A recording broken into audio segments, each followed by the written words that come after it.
All right, I want to talk about the ego today. I want to talk about the ego and the shadow. Most people don't even actually understand the shadow or know much about it, or the ego. What I want you to think about is the ego is all the parts of you that you identify as self. I'm a therapist, I'm a father, I'm an author, I'm a business owner, a snowboarder, I'm an athlete. I mean, all the things that I identify as me is associated with my ego. I want you to think about the ego is it's very protective, and it's always trying to protect you at all costs. Okay, so now, so that's the ego. Now think of your higher self, right? Maslow talked about self-actualizing, which means it's basically the practice of becoming your highest self. In Christianity, they would call it the sanctification process. In psychology, we call it self-actualizing, becoming your highest self, realizing your highest potential, living in your highest self. So in that, so think of your highest self as a house, a mansion. That mansion has 15 rooms, and the higher self is capital S, that's the 15 rooms. The ego lives in one room and one room only. Now, that one room is all of those parts. Okay, well, what is in all of those other 14 rooms then? That would be called what's called your shadow. Everything that the ego doesn't identify with, so doesn't believe with or doesn't identify with, doesn't accept as a part of who I am, takes and exiles. It pushes out of who I am. It won't let me be that, and it pushes it out, it exiles it. So I'll give a couple metaphors. The first one would be the golden shadow. That's like the best potential of you. And what that would look like is a little boy, let's say, he's brilliant, intellectual genius, he knows all of this information and is really smart. And then what happens is that as he's sharing information, his parents, siblings, friends start to say things like, you're a know-it-all, you're arrogant, you're cocky, and they start saying negative things about him when he's just sharing information that's intellectual. It could just be things he learned at school. Sometimes it could be some grandiosity in that, but also it's just a lot of times things that I've just learned. But then what happens is that the body feels a negative emotion, and then the psyche starts to, or the ego starts to say, oh, if I share information, this is the response I get from people. So then because of that, I then say, well, I shouldn't share any more of this information. It's really smart, and exiles that out. That's not a part of who I am. I don't share information. I keep myself small because I don't like the feeling that I get when other people say these negative things about me. So that's a form of the golden shadow. Could be someone should be someone that gives great speeches, but then they give a speech once in high school, and then because of all of the negative response that they get, then the ego or the body, so the body feels pain, embarrassed and shame and humiliated and then sad and then anxious. Then what happens is because everyone didn't like the content, then what happens is then the person, or they might have liked it and they just were jealous, so then they said mean things. And so, but then what happens is then the person then shrinks, and then they say, okay, well, I'm never going to be someone that gives and shares presentations. So then again, the ego associates that or exiles that out into one of those rooms. Another way that this could work would be the dark side of the shadow. The dark side of the shadow could play out in forms like sex or power are really common ones, and then they come out in different forms. So I'll give this kind of metaphor really quickly. Because of the family is really religious and really moral, the family and the parents and the priests or pastors or whoever it is say a bunch of things about sexual immorality and sex and how bad it is and how horrible it is. So then that little child then takes and says, oh, that, all of what they're talking about that I don't fully understand is bad. I don't want to be bad. I feel the judgment, I feel the negativity, I feel what they're saying, and then what do? The kid exiles that and pushes it out. And so then what happens is then it comes out unconsciously in different moments.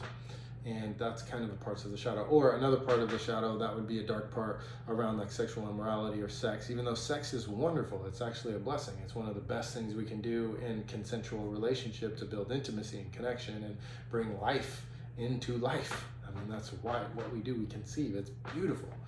There's so much pleasure and bonding and oxytocin and so many good things that can come from a really healthy sex life. So sex is good, it's great, it's wonderful, it's beautiful in the right context. It can be used for hurtful things. Even like with like sexual assault or something, like if someone was sexually assaulted, well then their shadow or the parts of their ego say sex is bad, I never want to have this, and so then they push it and they exile it out, which then they come into a relationship with someone, and then now this thing is bad. So there's multiple pieces there. Another thing with the shadow or the darker side of the shadow could be like power. So parents have power, and then they use their power negatively to dominate and force the kids to do certain things. So then the ego doesn't like the power that they see in other people, so then they say, I won't be like that. So then power is bad. Or they see power in presidents, or in history, or in different ways, and so they associate power with bad, and then they associate it out. They exile it out would be a better word, not associate, excuse me, exile it out, and they keep it out of their psyche or out of their ego. It's in their psyche, but it's out of who they identify as self in their ego.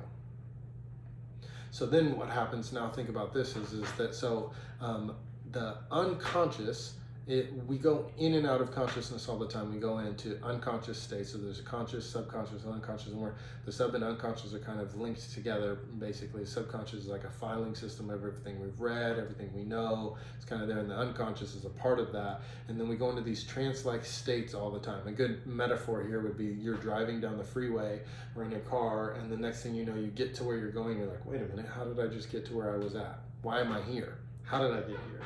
And then you kind of like come to this awareness of like shock. So what happened while you were driving is you dissociated and you're in a trance-like state. Same thing happens when you go into hypnosis or you meditate, you're in that kind of state. So we go in and out of these states of consciousness all of the time. And a lot of times when it happens is when we dissociate or we go into this unconscious state, the shadow actually is a part of us that's operating. And because the shadow is operating, it hurts a lot of people. And we don't need, once you get good at this and can recognize it, you can feel it in your body and know when your shadow is trying to operate, and you can sense it, so you can like help integrate and make yourself whole. When you don't know this, you just respond unconsciously all of the time. And a lot of times it's really selfish and really hurtful, and there's all sorts of pieces there. Another metaphor here could be Peter Pan. Peter Pan has a shadow, and his shadow is, in the cartoon movie, when they first come and he comes back from Neverland, it's full of mischief, and it's trying to be seen. So the shadow wants to be illuminated, and so it's like playing and it's doing all these things and it's trying to make a ruckus and being mischievous, and you can kind of see the shadow trying to be seen in that moment if you look carefully.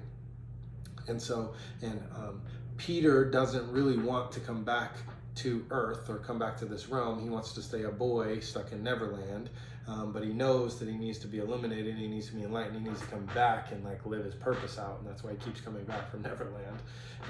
But anyways, and so the shadow is kind of like that. It's this thing that's always with us. It's always here. And we want to love our shadow, we want to integrate our shadow, because our shadow wants to be illuminated. One of my favorite quotes is from Carl Jung. He says, "Until we make the unconscious conscious, it dictates our life and we call it fate." Until we make the unconscious conscious, it dictates our life and we call it fate. And basically, it's so powerful is that we think that like we're doing and living in fate, but in reality, it's just our unconscious driving behavior. And then because it's driving behavior, it's then impacting us. And so the more that we can integrate parts of our both golden and dark shadow, the more that we can then not operate in unconscious behavior. And sometimes like you can use even the dark part as like defense mechanisms or protection. There's a lot of good that can come from them, from the shadow, but it's about integrating it in so that you can become whole. And then once you're whole, then you don't have to again operate in that negative state. I want you to notice all these and pay attention to all of this so that you can just see it and observe it in others. One thing that it helps me with when I can see this in others is that it helps me to not take things personally when they hurt me, or when they do things that would be confusing or potentially hurtful. A lot of people don't have their identity in whole, and they don't operate as a whole person, and so a lot of times their shadow or their dark side of the pole inside of them will come out. There's this wonderful metaphor I use in my first book, and it's not from me, it's a Cherokee old proverb, but it's basically about two wolves. And so these two wolves, and the two wolves are in this ravenous forest, and they're running around and they're starving, and the dark wolf is hungry and looking for food, and then the white wolf is also looking for food. So one's dark as the night and one's white as snow, and they finally go and they look at a river, and when they get to the river they look down, and when they look down they see a mirror, a reflection, and they recognize that it's not actually two wolves but one. So now thinking about that is thinking about a pie chart. When you think about the pie chart is 85% light and 15% dark. It's like, okay, well, what side, if that wolf is hungry, is it going to choose to feed? Is it going to choose to feed the light or the darkness? What do you think? I get a lot of mixed reviews, and so a lot of people say the light, a lot of people say the darkness, but it's a trick question actually, and it's really, what side are you going to choose to feed? And when we have enough awareness over ourselves and over both sides of us, we can choose to feed if we're going to choose to feed the light in us or choose to feed the darkness in us. A lot of times most people choose to feed the darkness in us, and we're actually not even recognizing that we're doing that all of the time. I'm going to use this metaphor a lot as I talk, but think about two paths, and these two paths would be, one path is the normal path that you always take, and that could be off the neural pathway, the developmental pathway, the neural pathway in our brain, that basically, I talked about neural pathways in another video, but basically think of two paths, and you're feeling a negative emotion, and then you take the same path you always take, and then you descend straight into hell. Be a psychological hell, you know, that could be a negative vibration, sadness, anxiety, shame, guilt, betrayal, you know, betraying yourself or betraying your partner. That's a psychological hell that you feel, and you impact the people around you. Or what happens is you can choose to take a narrow path and choose to ascend and choose to do a different path, choose to do something different. When you have awareness, self-awareness, you can then choose to change whatever's happening. I like the picture, and I use this in my first book a lot, of awareness, model, repetition. The more self-aware you are, the more that you understand your models, the more that you can then repeat new models and then make change. Similar to a athlete and a coach. You know, a coach teaches an athlete a drill, that would be a model. The athlete practices it with an awareness. The more they practice it, because the brain learns by repetition, the more that they repeat it, the more it becomes automatic. It would be called procedural memory. And then now the player gets into a game, and then they automatically perform unconsciously. And then because they're performing unconsciously in that moment, then what happens is you see magic on the floor. And so, especially I was thinking about basketball. And they just do that automatically all of the time. That's because they practice so much. It's procedural, it's in them, automatic. And so, anyways, going back is when we can understand parts of us, like our shadow behavior, our dark behavior, is when we can start to change. Is when we can be aware of that. And so many people don't want to hurt their partners, but then they don't understand what they're doing. They don't understand why, and then they do what's called a compulsive behavior, an automatic behavior that they can't control, and then they just respond emotionally, and then they don't respond from their identity.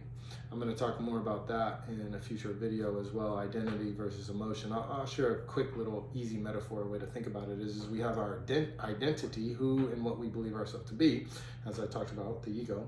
We also have emotions. And so an emotion would be anger versus like my identity is kind or gentle. And so, but if I'm full of anger and I act emotionally in anger, well then I'm not very kind or gentle. So, metaphor. A couple weeks ago, I'm in the gym with my boys. We're there at 6 in the morning, and my oldest is kind of bullying my younger one. And I start to feel really angry and protective of my younger. Anger is for protection there, and I'm trying to protect my younger son. What do I do in my anger is I walk over and I hug my oldest son, and I hug him and I just say, "You are really kind." And so, now remember, I'm emotional. And so, but I'm acting from identity in this moment, and I hug him. I'm trying to regulate his nervous system. I tell him he's kind.